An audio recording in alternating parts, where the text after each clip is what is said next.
회복이라는 단어가 너무나도 참 아름답고 감사합니다. 그리고 회복이라는 말 자체 안에 무슨 뜻이 담겨져 있냐면 잃어버린 것이 있다는 뜻이라고 제가 말씀을 드렸습니다. 다윗은 가지고 있었는데 지금 많은 것을 잃어버린 상태입니다. 1년 4개월 동안 하나님을 제일 먼저 잃어버렸고, 또 하나님의 기름 부어 세우신 하나님의 사람다움도 잃어버렸습니다. 처자식까지 잃어버리고, 또 재물도 잃어버리고, 소와 양도 잃어버리고, 지금 자기 소속이 어디에 있어요? 블레셋 이방 나라 군대에 소속이 되어 있으니 소속도 잃어버린 셈입니다. 오늘 본문에 이 모든 것이 회복이 됩니다. 지난 시간 한번 복습을 해볼까요? 첫 번째로 무엇을 회복하게 되죠? 기도를 회복하게 됩니다. 기도는 곧 하나님과의 관계 회복이라고 말씀드렸습니다. 자, 두 번째 같이 읽어볼까요? 시작. 영적 자신감 회복. 영적인 자신감을 회복하게 되었습니다. 세 번째로 재산과 가족을 회복하게 됩니다. 자, 기도가 회복되고 하나님과의 관계가 회복되고, 여러분 오늘 이 밤에도 우리가 기도가 회복되어야 하는 분들이 있을 줄로 압니다. 여러분 이 자리에서 하나님과의 관계를, 기도를 회복하고 가는 저와 여러분 되시기를 소망합니다. 하나님과의 관계가 회복되면 두 번째로 뭐가 회복돼요? 영적인 자신감이 회복하게 됩니다. 이것은 교만하고 전혀 다른 차원의 부분입니다. 교만은 자신감과 비슷해 보이지만 완전히 다른 거예요. 하나님께서 주시는 영적인 자신감이 우리 안에 충만하기를 주님의 이름으로 간절히 축원합니다. 자, 세 번째로 잃어버린 재산과 가족을 회복합니다. 여러분 우리 가운데 잃어버린 재산과 가족이 있다면 주님께서 회복시켜 주시기를 간절히 기도함으로 여러분 회복되는 은혜가 있기를 소망합니다. 자, 네 번째 중요한 회복이 오늘 본문에 등장하게 되는데요. 이스라엘 공동체와 연결이 되는 회복이 다윗 가운데 임하게 됩니다. 지금 다윗이 어디에 있죠? 이방 나라 블레셋 군대에 속해져 있습니다. 시글락이라는 지역을 받아서 다윗과 600명이 지금 거기에 머무르고 있지 않습니까? 26절을 우리 같이 한번 읽어볼까요? 시작.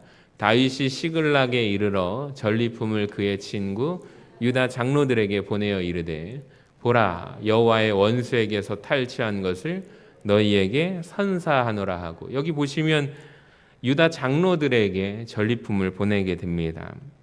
이 지역들에 있는 리더들에게 보내므로 그동안 소원했던, 끊어져 있었던 유다 백성들과의 관계를 다윗이 회복하게 됩니다. 여러분 이런 거 너무 중요한 거잖아요. 앞으로 다윗이 이스라엘의 왕이 될 사람 아닙니까? 그러니까 오늘 본문에 보면은 다윗이 이제 하나님과의 관계, 이 수직적인 관계만 회복되는 것이 아니라 그동안 소원했던 사람들과의 수평적인 차원에서의 회복도 일어나게 되는 것이죠. 여러분 이게 정말 중요한 것 같습니다. 결국에 우리 인생이 다 어쩌면 깨져 있는데 수직적인 차원에서도 하나님과의 나와의 관계도 깨져 있고요. 수평적인 차원에서도 깨진 존재가 사실 우리 인간이라는 것을 아십니까? 그러니까 하나님께 기도할 때 하나님께서 오늘 이 밤에 우리의 수직적인 관계도 하나님과의 관계도 회복하여 주실 줄로 믿습니다. 인간적인 관계, 수평적인 관계도 우리 하나님께서 회복시켜 주실 줄로 믿습니다. 자, 그런데 먼저 하나님께서 무엇을 회복시켜 주시기를 원하시는가? 하나님은 하나님과 우리의 사이에 있는 관계를 회복하기를 원하십니다. 그러니까 십자가를 생각하면 정확한 것 같아요. 십자가상에서 하나님께서 수직적인 차원의 회복을 원하신다라는 것을 우리가 기억할 수 있기를 원합니다. 에베소서 2장 14절 우리 같이 읽어볼까요? 시작.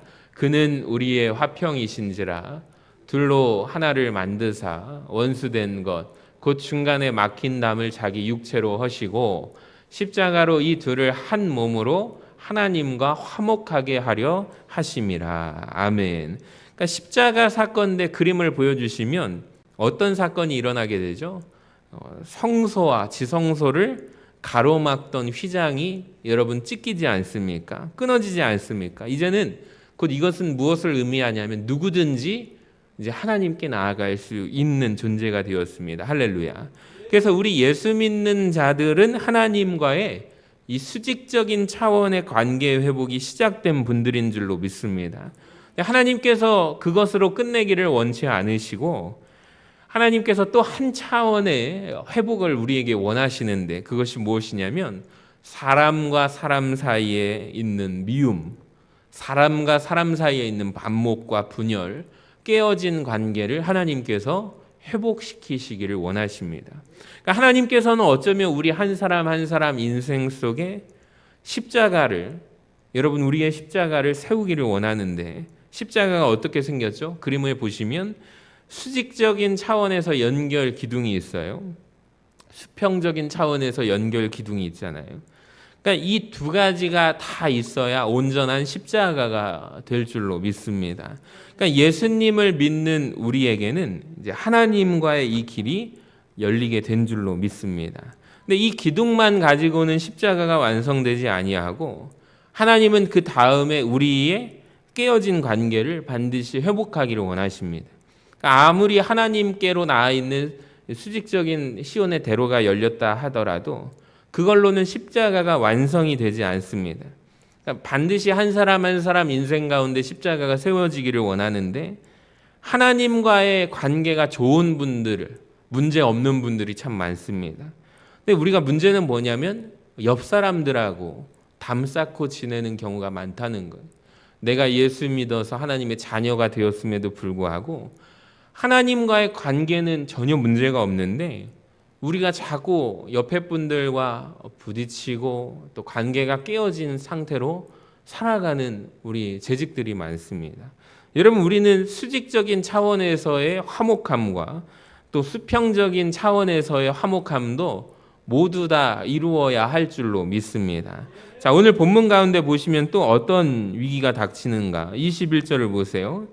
다윗이 전에 피곤하여 능히 자기를 따르지 못하므로 부솔신에 머물게 한 몇 명에게 찾아오게 되죠? 200명의 군사들에게 찾아오게 됩니다. 이들이 다윗과 그와 함께한 백성을 영접하러 나오는지라 다윗이 그 백성에게 문안하매.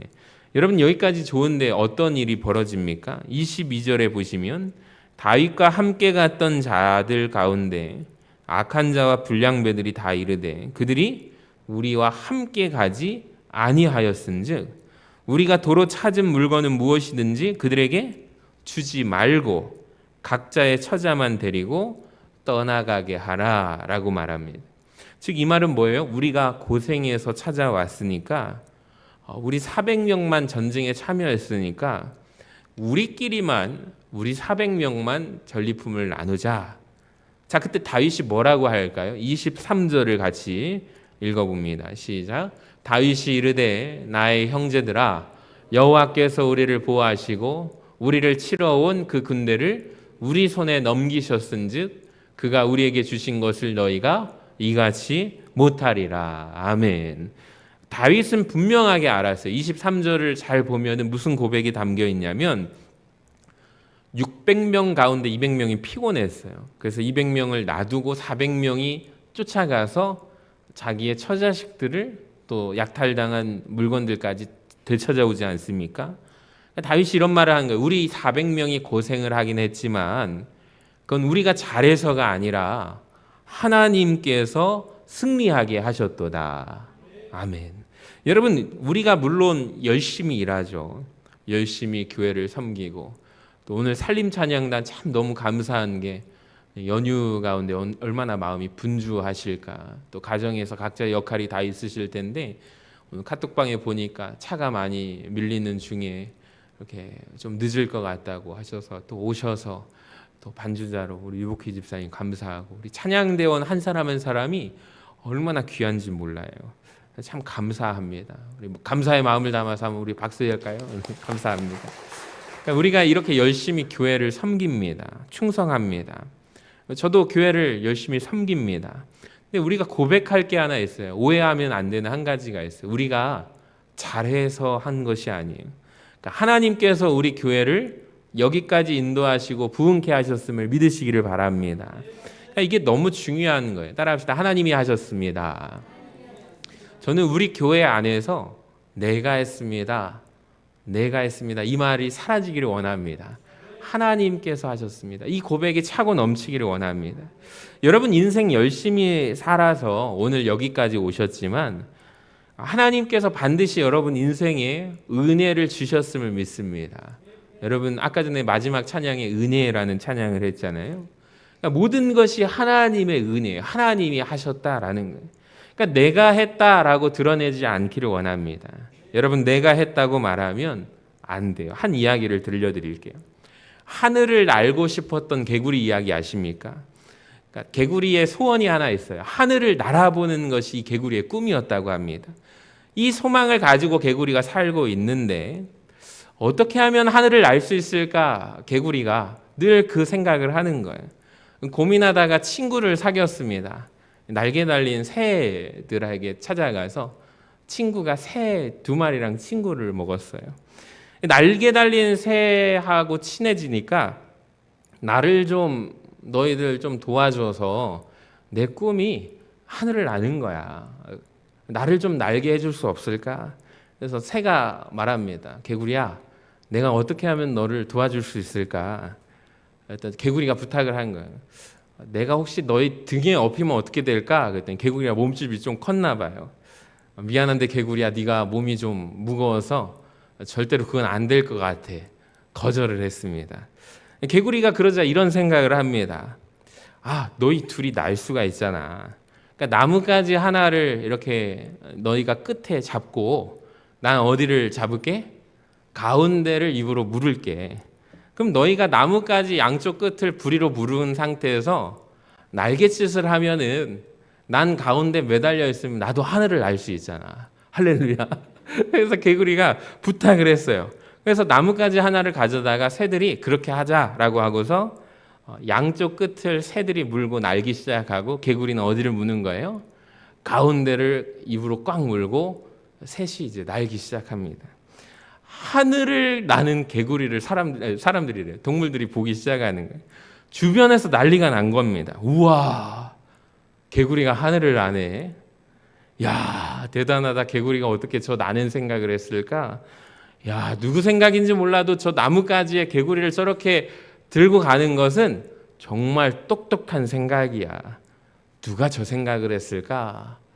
이 말을 개구리가 듣고 입이 근질근질한 겁니다. 누가 저 생각을 했을까? 누가 저 천재적인 발상을 했을까?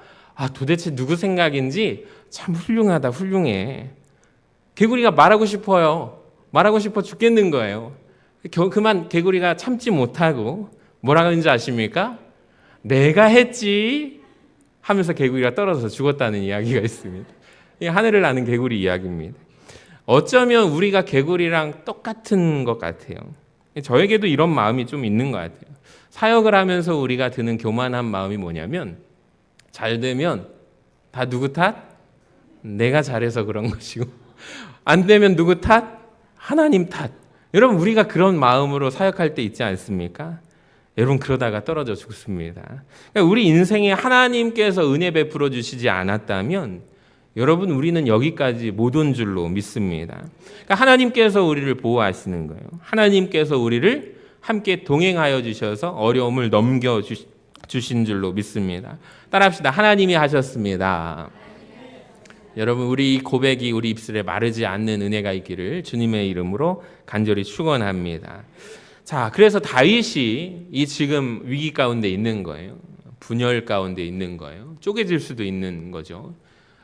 자, 600명 중에 400명이 뭐라고 해요? 우리끼리만 나눕시다. 우리끼리만 잘하지 않았습니까? 자, 그것을 듣는 200명 마음은 어떨까요? 자, 근데 다윗이 그때 결정을 하게 됩니다. 하나됨을 지켜야겠다라고 생각이 드는 거예요. 24절 같이 한번 읽어봅니다. 시작. 이 일에 누가 너희에게 듣겠느냐? 전장에 내려갔던 자의 분깃이나 소유물 곁에 머물렀던 자의 분깃이 동일할지니 같이 분배할 것이니라. 아멘. 그러니까 결국에 다윗이 선택하는 것을 보시기 바랍니다. 무엇을 선택하죠? 하나됨을 선택한다는 것입니다. 저는 이게 굉장히 중요한 것 같아요. 지금 다윗 공동체 안에 위기가 찾아왔습니다. 여러분 마찬가지로 우리 교회 안에도 하나됨을 지키는 것이 저는 정말 중요하다고 생각해요. 여러분 교회는 반드시 기억하세요. 시시비비를 가리는 곳이 교회가 아닙니다. 교회는 하나됨을 지키는 곳이 교회인 줄로 믿습니다. 그러니까 우리의 하나됨이 누구의 기도 제목인지 아세요? 예수님의 기도 제목이 우리의 하나됨이라는 거예요. 자, 요한복음 17장 11절에 보세요. 아버지와 내가 하나 된 것처럼 저희도 우리들도 하나 되게 해주소서. 그러니까 예수님의 기도인데요. 우리의 하나 되는 것이 누구의 기도 제목이라고요? 예수님의 기도 제목이라는 거예요. 그러니까 여러분 우리의 모든 기도 응답의 키는 누가 쥐고 계시냐면 하나님께서 쥐고 계시지만 그러니까 이 기도만큼은 기도 응답의 키를 누가 쥐고 있는지 아세요? 저와 여러분이 쥐고 있다는 것을 아십니까? 그러니까 주님의 소원이 우리 교회 안에서 하나됨이에요. 그러니까 우리 교회가 정말로 하나됨을 지키기를 소원한다면 여러분 한 가지 알려드릴게요. 교회 안에서 너무 시시비비를 가리지 마시기를 바랍니다. 솔로몬의 재판 이야기를 아실 거예요. 뭐라고 하죠? 가짜 엄마가 뭐라고 주장합니까? 아이를 반으로 갈라서 나눠주시오. 자, 이것이 가짜 엄마가 요청하는 요청이었고요. 진짜 엄마는 뭐라고 해요? 나 안 줘도 되니까 아이 살려달라고. 아이 살려줘서 저 가짜 엄마에게 주라고 하는 것이 진짜 엄마의 소망 아닙니까? 적응해 볼게요. 내가 교회가 깨지는 한이 있어도 이 문제 반드시 짚고 넘어가야겠다. 그게 가짜 신부입니다. 내가 포기할 테니 주님의 몸된 교회는 주님의 몸은 절대로 갈라지는 일이 없었으면 좋겠습니다. 이것이 진짜 신부라는 것을 여러분 기억하시기를 바랍니다. 어떤 교회 목사님께서 부임을 하셨답니다. 첫 주에 목사님 설교를 하셨대요. 서로 사랑하라 라는 제목으로 설교를 했습니다. 성도님들이 너무 많은 은혜를 받았습니다. 다음 주에 목사님 설교가 또 뭐냐면 서로 사랑하라 설교하셨답니다. 성도님들이 그래 목사님께서 중요한 말씀이시니까 다시 한번 강조하시려고 했나 보다. 셋째 주에 또 목사님 설교하셨대요. 서로 사랑하라.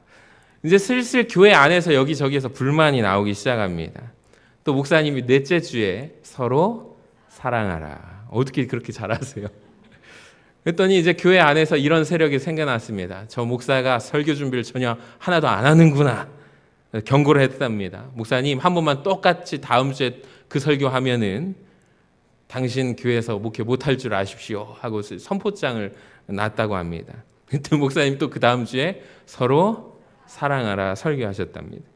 그래서 이제 교회가 한 마음이 됐어요. 아, 이 목사님은 도저히 안 되겠다. 설교 준비를 안 하시는 목사님이시구나. 목사님을 해임하기로 결정을 했습니다. 목사님 사임하시는 날 설교 제목이 뭘까요? 서로 사랑하라.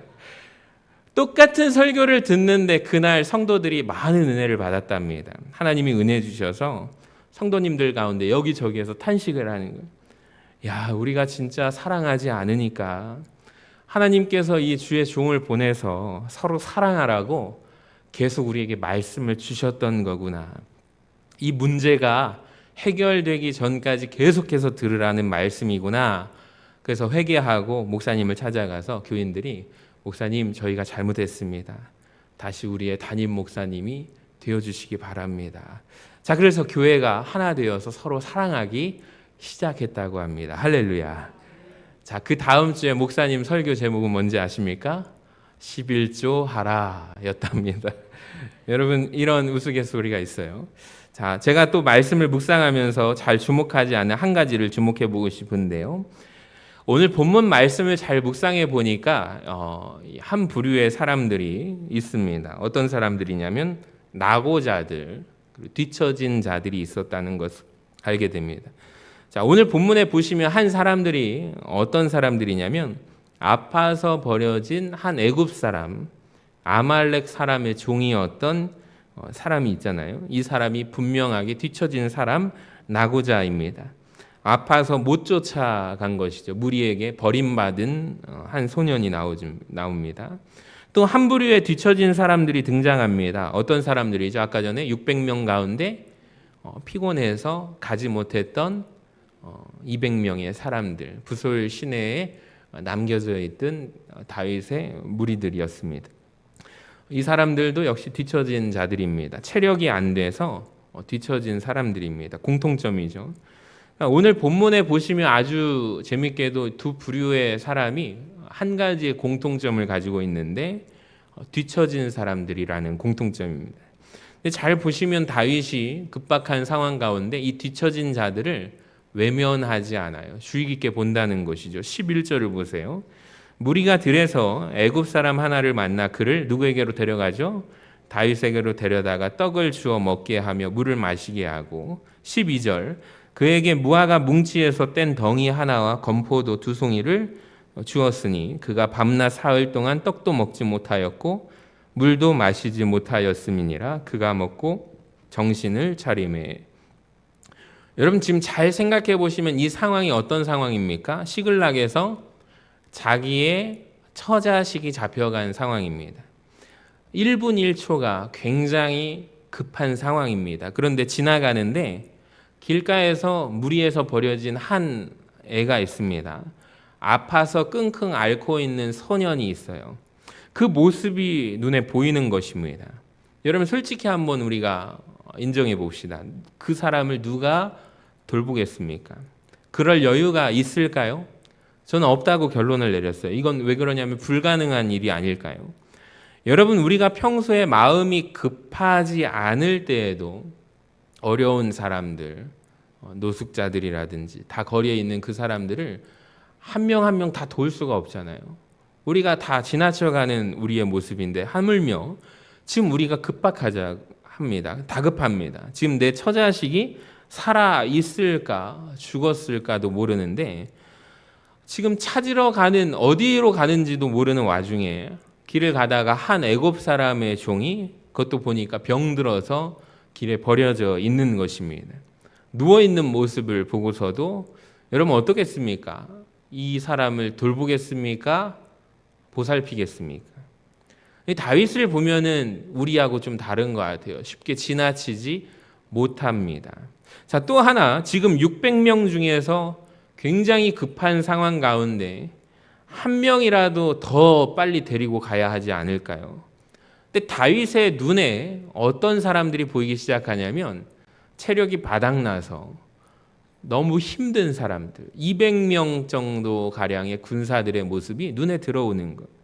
너무 고되고 피곤한 여정 속에 도저히 함께 가지 못할 정도로 기진맥진한 그 병사들의 모습이 보이는 거예요. 여러분 이해가 되십니까? 근데 다윗이 그 상황 가운데 그냥 외면하지 않고 그 사람들 또한 챙긴다는 것이죠. 아니 그뿐만이 아니라 전쟁에 참여한 400명에게 낙오했던 200명에게는 나누어 주지 말자라고 말을 할 때 다윗이 뒤처진 사람들을 그냥 방치하지 않고 오해를 받으면서도 챙기는 모습이 다윗에게 나타난다는 것입니다. 하나님께서 하신 역사라는 거예요. 하나님이 살려주셨고 하나님께서 다윗을 회복하게 해주셨습니다. 근데 질문입니다. 그렇다면 하나님께서 다 하셨다면 우리 사람이 하는 역할은 아무것도 없을까요? 이게 사실 여러분 신학적인 질문이거든요. 모든 것을 다 하나님이 분명히 하셨는데 그러면 이 중에 다윗이 한 일은 없는 것입니까? 아니죠. 있었죠. 외면하지 않고 낙오된 사람들, 연약한 자들을 다윗이 챙기는 모습이 나오는 거죠. 여러분 만약에 다윗이 바빴기 때문에 이 누워있는 길가에 버려진 무리에서 낙오된 이 애굽 사람의 종을 외면한 채 지나갔다면 다윗은 어떻게 되었을까요? 헤매고 헤맸겠죠. 헤매다가 결국에 처자식들이 잡혀있는 어느 한 곳 지점에 찾았을 가능성이 높습니다. 그런데 바쁜데 이 친구를 애굽에서 이 종으로 있던 이 아말렉 사람을 외면하지 않고 살려줬더니 알고 보니까 이 사람의 정체가 누구예요? 13절에 보여주시면 나는 애굽 소년이요 아말렉 사람의 종이래요. 병들어서 주인이 나를 버리고 간 사람이라는 거예요. 그러니까 지금 아말렉 사람들이 어디로 가 있는지 본거지를 이 사람이 알아요? 몰라요? 아는 거예요. 자기도 병들기 전에는 그 무리에 있었던 일행 아닙니까? 자, 그러니까 15절에 다윗이 그 사람에게 부탁을 합니다. 네가 나를 그 군대로 인도하겠느냐? 여러분, 제 이 말씀을 잘 보면서 어떤 생각이 들었냐면 이게 무슨 말일까요? 다윗이 지금 아말렉 사람들이 본거지를 어딘지 알까요? 모를까요? 모르는 상태로 추격해 간다는 것이죠. 이 낙오한 사람, 외면된 사람을 지나치지 않았기 때문에 아말렉 사람들의 본거지를, 자기 처 자식들을 시글락 사람들이 잡혀있는 그 위치를 쉽게 다윗이 찾을 수 있었다는 말입니다. 제가 아까 전에 수직적인 차원과 하나님과의 관계죠. 수평적인 차원, 이웃과의 관계잖아요. 하나님의 놀라운 도움은 하늘로부터 옴을 여러분 인정하시기를 바랍니다. 그러니까 모든 것이 성경의 야고보서 말씀에 따르면 모든 좋은 것이 어디로부터 내려온대요? 하늘로부터 내려온대요. 여러분, 그렇다면 우리가 수평적인 차원에서 할 일은 없는 것일까요? 그렇진 않은 것 같습니다. 많은 경우에 우리가 인생을 살아가면서 하는 선택 중에 대부분의 선택이 하나님의 더 많은 은혜를 경험하는 계기가 되고 통로가 된다는 사실을 아십니까? 또 한 가지, 200명의 사람들, 낙오된 자들을 외면하지 않고 그들을 버리지 않고 함께 하기를 택했기 때문에 여러분, 다윗 공동체가 분열되지 않았다는 것을 아십니까? 만약에 지금 다윗이 이 상황 가운데 400명이 저 낙오자들 200명은 우리와 함께 하지 않았으니 저 사람들은 아내만 취해서 돌려보내고 우리는 전리품을 우리끼리만 나눕시다 라고 말했을 때 다윗이 그냥 수고한 사람들 더 격려하고 칭찬해야 나의 왼팔 오른팔 돼서 부하들이 더 열심히 자기를 섬기지 않겠습니까? 인간적인 욕심에서 그들을 독려하는 입장에서 만약에 400명의 편을 들었다면요. 맞아, 너희들 200명은 뒤처진 자들이지 너희는 그 분깃을 받을 자격이 없어 라고 다윗이 딱 끊어버렸다면 어떻게 됐을까요? 결국에 이 200명은 외면당하는 거 아닙니까? 결국에 공동체에서 쫓겨나가는 거 아닙니까? 그렇다면 다윗 공동체는 분열이 되겠죠. 다윗이 하나님 앞에 기도합니다. 하나님, 우리 다윗 공동체 600명의 사람들, 남자만 600명이니까 한 1000명 넘는 우리 이 일가족들을 지켜주세요. 이렇게 기도하는 것도 중요하지만 수평적인 차원에서 보면은 다윗 입장에서 하나 되려는 노력을 실천하려는 것이 여러분 더 중요하지 않겠습니까? 그러니까 수직적인 차원은 하나님과의 관계는 하늘로부터 그 은혜가 내려옴을 믿으시기를 바랍니다. 오직 하나님께서 주시는 은혜가 우리에게 있는 거예요. 자, 그런데 우리가 해야 할 일들 역시 많다는 것을 아십니까? 그러니까 오늘 내가 하는 선택 하나하나에 하나님의 더 많은 은혜를 경험할 수 있는 계기가 된다는 것을 기억하시기를 바랍니다. 여러분, 많은 경우에 어쩌면 우리가 살아가는 이 세상 가운데 낙오된 사람들, 또 뒤처진 사람들에게 비밀이 있을지도 모르겠어요. 그 사람들을 외면하지 않고 우리가 함께 돕고 우리가 애쓸 때 하나님께서 더 큰 은혜를 우리에게 부어주실 줄로 믿습니다. 여러분, 하나님의 은혜는 위로부터 내려옵니다. 다윗이 오늘 이 뒤처진 자들을 지나치지 않습니다. 만약에 지나쳤다면 어떻게 됐을까요? 헤맸을 것입니다. 아마도 그들의 목숨을 구했겠지만 일주일 이상 시간이 걸렸을지도 모릅니다. 아마 그 중에 몇 명 사람이 목숨을 잃었을지도 모릅니다. 근데 다윗은 아무것도 모르는 상태로 추격합니다. 쫓아갑니다.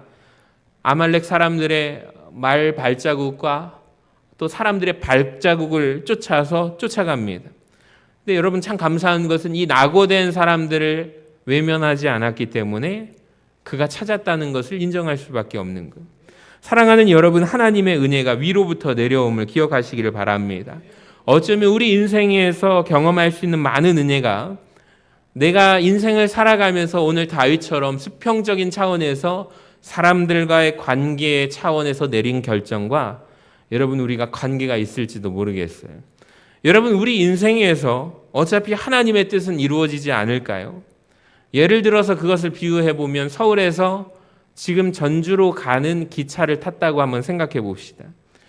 우리가 가는 기차의 목적지 종착역은 전주라면 정해져 있는 거예요.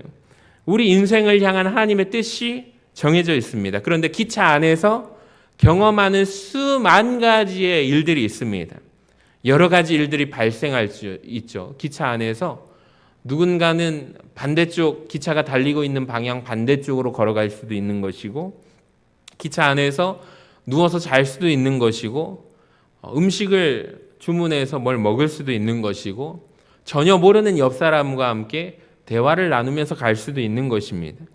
여러분, 우리 인생이 이와 똑같다고 보시면 됩니다. 하나님께서 우리 인생의 발걸음을 인도하시는 줄로 믿습니다.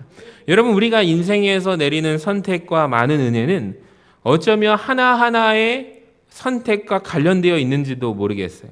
내 인생이라는 책을 하나님께서 써내려 가시지만 더 많은 은혜를 경험할 수도 있고 그렇지 않을 수도 있는 것 같아요. 여러분, 오늘 바라기는 하나님 앞에 더 많은 은혜를 간구하며 바라며 나아가는, 또 우리가 다윗과 같이 내가 무슨 역할을 할 수가 있을까 생각해 보면서 점검해 보는 시간 갖기를 간절히 소망합니다. 여러분, 회복에 대해서 말씀을 드렸습니다. 오늘 말씀을 들으면서 누군가는 나도 이렇게 회복되었으면 좋겠다. 여러분, 가장 먼저 기도가 회복되는 은혜가 있기를 원합니다. 하나님과의 관계가 내가 회복되기를 원합니다. 여러분, 기도가 회복되고 돌아가시기를 바랍니다. 하나님과의 관계가 회복될 때 우리의 영적인 자신감이 회복되기를 간절히 소망합니다. 여러분, 어깨 펴고 당당하게 살아가시기를 바랍니다. 하나님의 자녀로 살아가는데 그 말투가 부정적이신 분들이 있어요. 내가 잘할 수 있을까요, 없을까요? 하나님 그거 원치 않으십니다. 하나님은 하나님께서 우리에게 주신 능력과 권세를 사용하기를 원하십니다. 당당하게 주의 일을 감당하며 살아가기를 원합니다. 이게 영적인 자신감이에요. 여러분, 영적인 자신감이 회복되기를 소망합니다. 교만하고 완전히 다르다고 했어요. 세 번째, 잃어버렸던 재산과 가족을 회복하시기를 바랍니다. 주님이 회복하여 주실 줄로 믿습니다. 여러분, 또 다윗이 하나됨을 선택하잖아요. 하나님이 하셨다고 인정을 합니다. 여러분, 이 고백이 우리 안에 떠나지 않기를 원하고, 또 오늘 말씀을 보면서 세 가지가 회복이 되었어요. 영권과 인권과 물권이 회복하게 됩니다. 우리 따라해 볼까요? 영권과 인권과 물권. 여러분에게 이 세 가지가 회복되는 은혜가 있기를 원합니다. 우리 교회에게도 하나님께서 영권과 인권과 물권을 회복하여 주시기를 간절히 소망합니다. 분명히 하나님께서 주신 은혜예요. 근데 지나치지 않았기 때문에 이 은혜를 받은 것임을 기억하시기를 바랍니다.